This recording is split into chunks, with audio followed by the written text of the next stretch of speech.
Kepala Kepolisian Daerah Gorontalo Irjen Pol Helmi Santika, SH, SIK, MSI secara resmi melepas kontingen Saka Bayangkara Warda Gerakan Pramuka Provinsi Gorontalo, yang akan mengikuti perkemahan bakti Satuan Karya Pramuka Bayangkara Pertikara Nasional keempat tahun 2022 di Provinsi Sumatera Selatan. Upacara tersebut dilaksanakan di halaman Mapolda Gorontalo, Rabu 9 November 2022 yang diikuti oleh pejabat utama dan seluruh personil. Turut hadir pula Wakakwarda Gerakan Pramuka Provinsi Gorontalo Sofyan Puhi serta kontingen.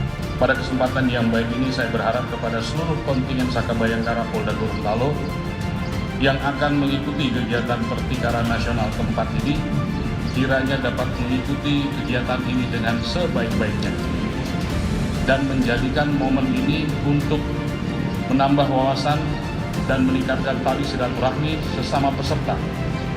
Selanjutnya saya juga meminta agar senantiasa menjaga kesehatan, jaga soliditas dalam kontingen, dan mampu menempatkan diri di lokasi kegiatan dengan tidak melakukan perbuatan-perbuatan yang dapat merugikan diri sendiri maupun kontingen. Hal ini sesuai dengan tema Pertikaran Nasional keempat tahun ini, yaitu Pramuka Smart, solidaritas, milenial, aktif, responsif, dan tangguh. Pramuka hebat.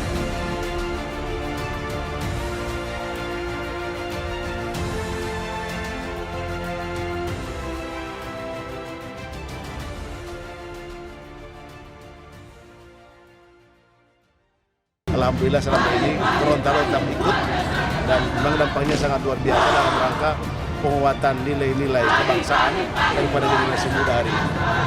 Salah satu kegiatannya adalah lewat gerakan pramuka yang dilaksanakan oleh Bupati daerah Kuarcap secara bertahap dan terukur dan dilaksanakan secara berjenjang.